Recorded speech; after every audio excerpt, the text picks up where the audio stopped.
देखिए पूरे प्रदेश में हम लोगों ने 2026 पंचायत चुनाव और 2027 विधानसभा के चुनाव को लेकर के हम लोग विधानसभावार संगठन की समीक्षा हमारे नेता खुद जाते हैं और समय नहीं मिलता है हमको तो मैं खुद उस मीटिंग में पहुंच करके संगठन की समीक्षा करते रहते हैं।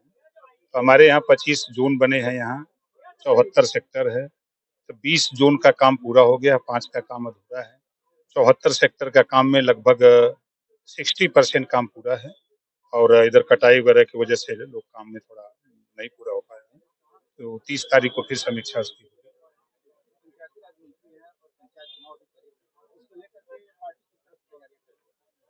पार्टी पंचायत चुनाव को अकेले अपने दम पर लड़ेगी। हम एनडीए गठबंधन में रहेंगे, लेकिन पंचायत चुनाव चूंकि छोटा चुनाव होता है, हमारे नेता जो लंबे समय संघर्ष कर रहे हैं और सभी पार्टियों में संघर्ष कर रहे हैं, तो सबकी मंशा है कि हम लोग अकेले लड़ेंगे।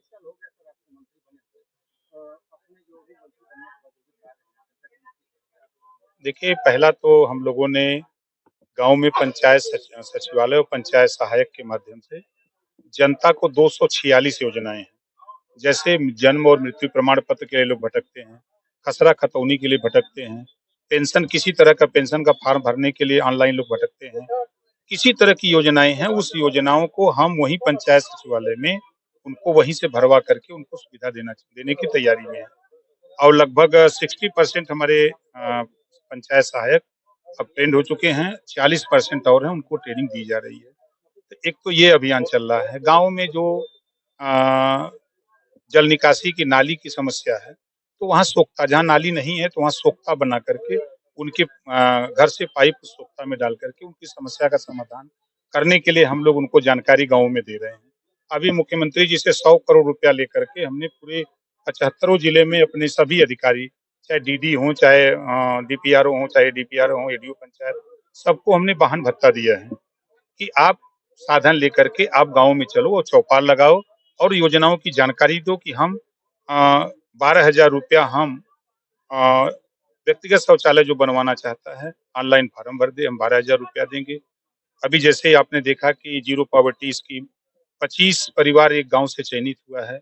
हम उसको आवास, शौचालय, pension, ration card, Ayushman card और सवा लाख रुपया हर महीने कमाने के लिए उसको काम और 15 लाख परिवार को प्रदेश में निःशुल्क शिक्षा 1 अप्रैल से चालू कर दिए हैं।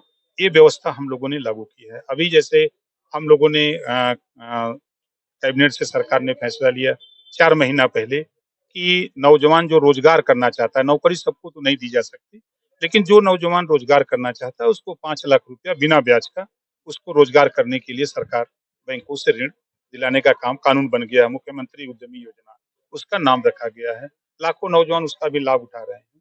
तो पंचायती राज विभाग से चाहे हमारे आरआरसी सेंटर की बात हो, चाहे पंचायत भवन की बात हो, चाहे गाँव में अब हम विवाह घर बनाने की तैयारी में हैं। हमको अंदाज़ा है कि 200 विवाह घर हम ये जो सत्र शुरू हुआ है इसमें 200 विवाह घर हम प्रदेश में बनाने का काम शुरू करने जा रहे हैं।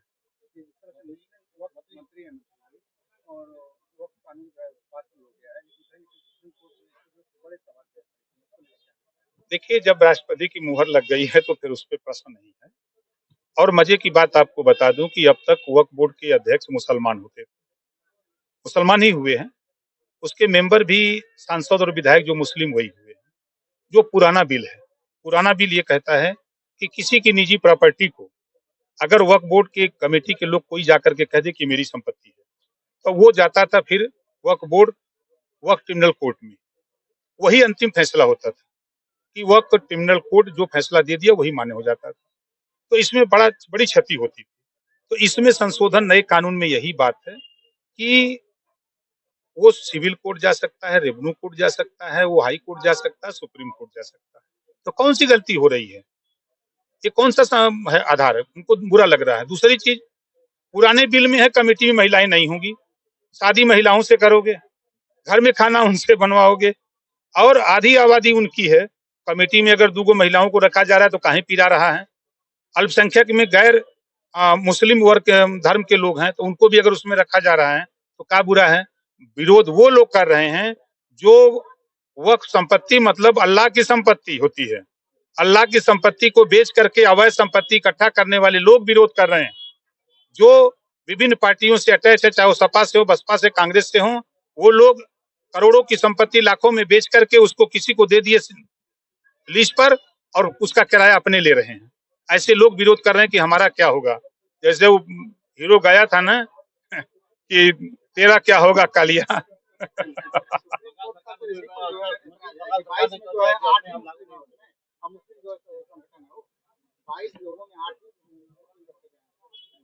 भैया अवधिया देख लीजिए कितना है।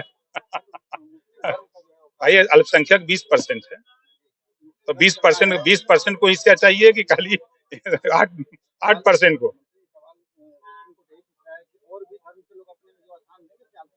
क्यों नहीं दे रहे हैं? संविधान के दायरे में कानून काम हो रहा है, सबको हर जगह छूट है, कहीं कहीं रोक नहीं है। आप देखेंगे जब गहराई में तब ना। अब देखिए अब कोर्ट है, कोर्ट पर हम नहीं कमेंट कर सकते भाई। देखिए बंगाल सरकार केंद्र के अधीन है।